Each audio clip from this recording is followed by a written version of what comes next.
Please listen to Kamara. What is she said is very interesting. This is how elections supposed to be conducted in all over the world. After the election and Donald Trump won, listen to what she said. Please follow me on my YouTube to get the complete video. Sylvanus Green, that's my YouTube channel's name. Go and subscribe. You get the complete video. It's very, very interesting. Please go and subscribe. Let's talk more about this and make sure that this video go viral so that our leaders will change or amend their way. This is how elections supposed to be conducted, and this is how the only person that did this in history was Jonathan in Nigeria. And since then we have not seen such thing. Everybody is just fighting for power, back push, trying to kill or frustrate their citizens. Please follow me and listen more. Please, when you subscribe to my YouTube channel, press the notification button so that anytime I drop something like this, you see it. Please. See you again.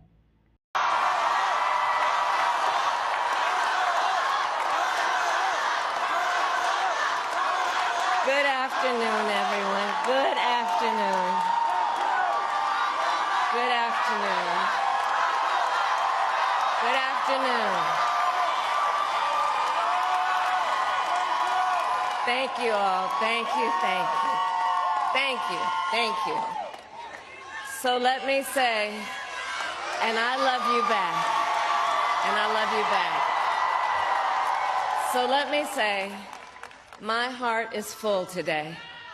My heart is full today, full of gratitude for the trust you have placed in me, full of love for our country, and full of resolve. The outcome of this election is not what we wanted, not what we fought for, not what we voted for, but hear me when I say, the light of America's promise will always burn bright. As long as we never give up and as long as we keep fighting.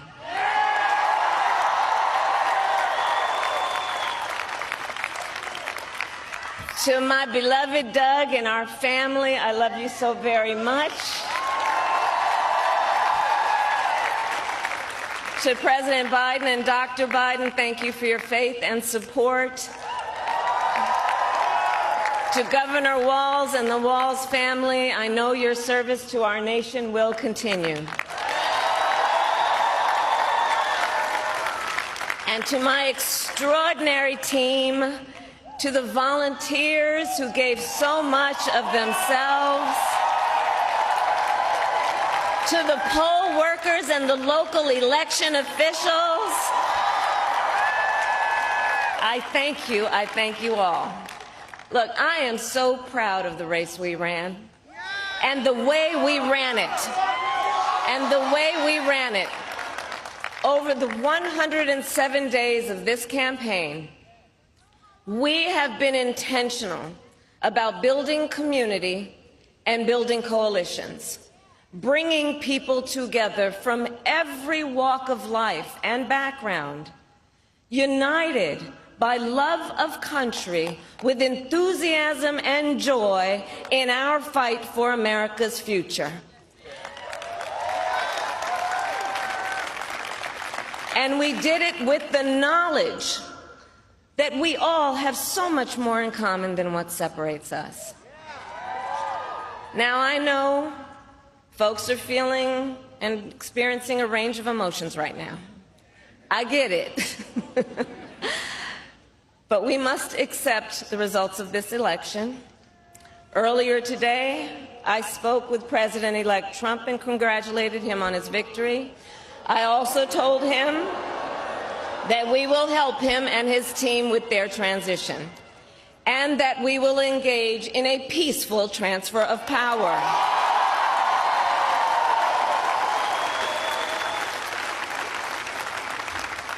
A fundamental principle of American democracy is that when we lose an election, we accept the results. That principle, as much as any other, distinguishes democracy from monarchy or tyranny. And anyone who seeks the public trust must honor it. At the same time, in our nation, we owe loyalty not to a president or a party, but to the Constitution of the United States.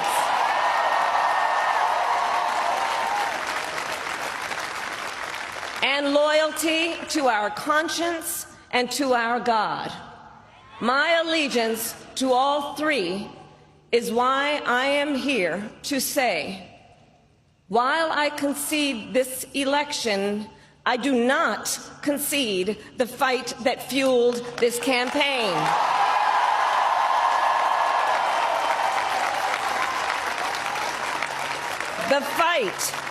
The fight for freedom, for opportunity, for fairness, and the dignity of all people.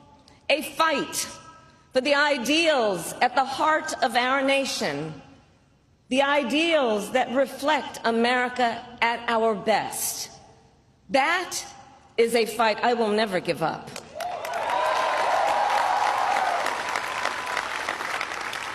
I will never give up the fight for a future where Americans can pursue their dreams, ambitions, and aspirations, where the women of America have the freedom to make decisions about their own body and not have their government telling them what to do. We will never give up the fight to protect our schools and our streets from gun violence. And America, we will never give up the fight for our democracy, for the rule of law, for equal justice, and for the sacred idea that every one of us, no matter who we are or where we start out, has certain fundamental rights and freedoms that must be respected and upheld.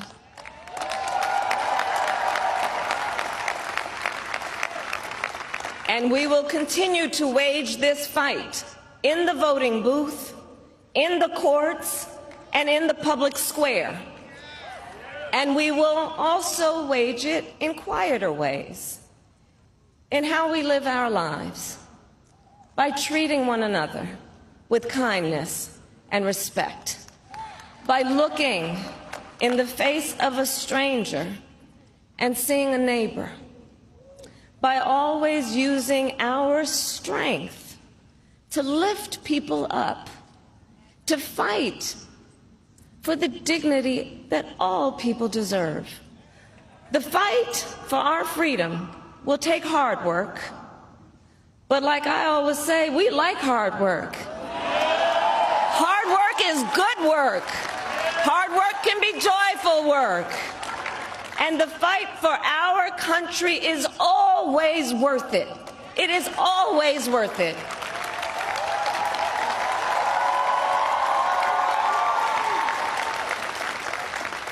To the young people who are watching, it is...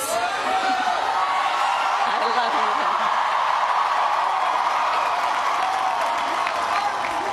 you. To the young people who are watching, it is okay to feel sad and disappointed, but please know it's going to be okay. On the campaign, I would often say, when we fight, we win. But here's the thing. Sometimes the fight takes a while. That doesn't mean we won't win. That doesn't mean we won't win. The important thing is don't ever give up.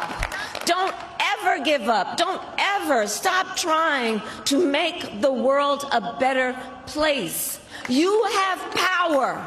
You have power.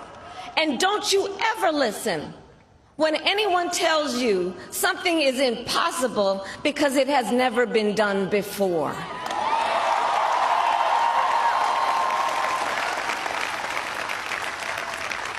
You have the capacity to do extraordinary good in the world. And so to everyone who is watching, do not despair. This is not a time to throw up our hands. This is a time to roll up our sleeves. This is a time to organize, to mobilize, and to stay engaged for the sake of freedom and justice and the future that we all know we can build together. Look, many of you know I started out as a prosecutor, and throughout my career I saw people at some of the worst times in their lives. People who had suffered great harm and great pain, and yet found within themselves the strength and the courage and the resolve to take the stand, to take a stand, to fight for justice, to fight for themselves, to fight for others. So let their courage be our inspiration. Let their determination be our charge. And I'll close with this. There's an adage an historian once called a law of history, true of every society across the ages. The adage is, only when it is dark enough can you see the stars. I know many people feel like we are entering a dark time, but for the benefit of us all, I hope that is not the case. But here's the thing, America, if it is, let us fill the sky with the light of a brilliant, brilliant billion of stars. The light of optimism, of faith, of truth, and service.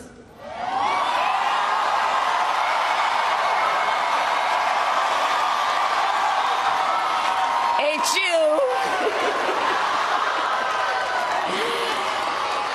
And may that work guide us, even in the face of setbacks, toward the extraordinary promise of the United States of America. I thank you all. May God bless you, and may God bless the United States of America. I thank you all.